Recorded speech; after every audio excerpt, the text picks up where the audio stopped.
Pancasila sebagai pandangan hidup bangsa mengandung nilai ketuhanan, kemanusiaan, persatuan, kerakyatan, dan keadilan. Sebagai rakyat Indonesia, kita perlu memelihara dan menerapkan nilai-nilai Pancasila dalam kehidupan bermasyarakat dan bernegara. Misalnya, apabila rakyat menjiwai sila pertama, yaitu ketuhanan yang Maha Esa, sepatutnya kita menghargai setiap agama dan kepercayaan, serta tidak menghina dan menyudutkan agama dan kepercayaan tertentu. Maka, akan membuat kehidupan beragama yang aman dan tentram. Lalu, menjunjung tinggi harkat dan martabat setiap manusia, serta berlaku adil kepada setiap orang sebagai pewujud dari penjiwaan nilai Pancasila kedua, yaitu kemanusiaan yang adil dan beradab.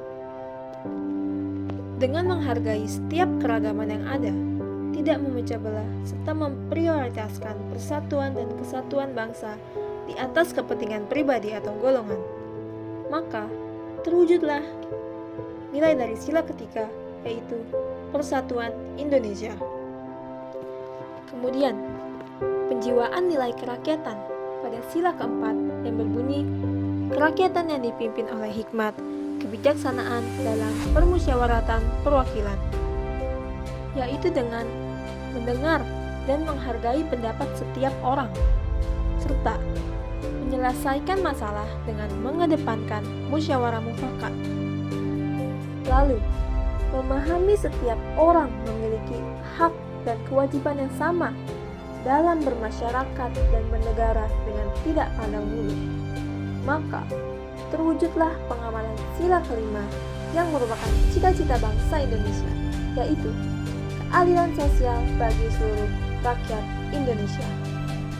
Sayangnya, dalam praktik kehidupan negara, Pancasila sebagai dasar negara seringkali dilupakan. Padahal, Pancasila adalah sumber hukum, landasan norma, cita-cita hukum, serta berfungsi secara konstitutif dan regulatif dalam penyusunan hukum-hukum yang berlaku di Indonesia yang tercantum dalam Pembukaan Undang-Undang Dasar Negara Republik Indonesia tahun 1945. Undang-undang atau kebijakan harus mengandung isi yang mewajibkan pemerintah untuk memelihara budi pekerti kemanusiaan dan memegang teguh cita-cita moral rakyat yang luhur.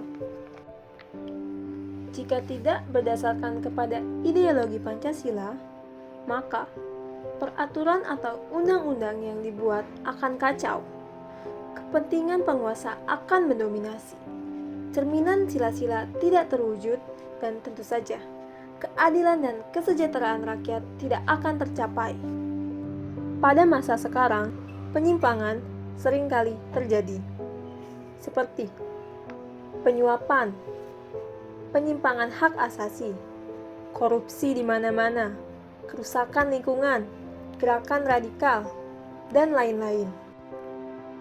Hukum harusnya tidak pandang bulu dan menghukum yang salah sesuai dengan peraturan yang berlaku.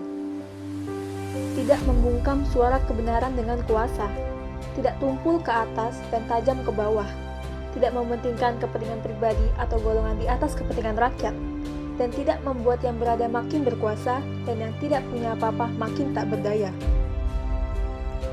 Sudah sepatutnya para penyelenggara pemerintahan memperhatikan dan menerapkan prinsip-prinsip yang ada pada good governance, yaitu transparan, akuntabel, dan adil, sehingga terhindar dari praktek-praktek KKN atau korupsi, kolusi, dan nepotisme, dan bisa menciptakan kepercayaan yang ada pada diri rakyat. Maka dari itu, marilah bersama-sama kita membangun negeri kita tercinta ini dengan membenahi, menerapkan, dan menegakkan kembali nilai-nilai Pancasila pada segala aspek kehidupan bermasyarakat, berbangsa, dan bernegara.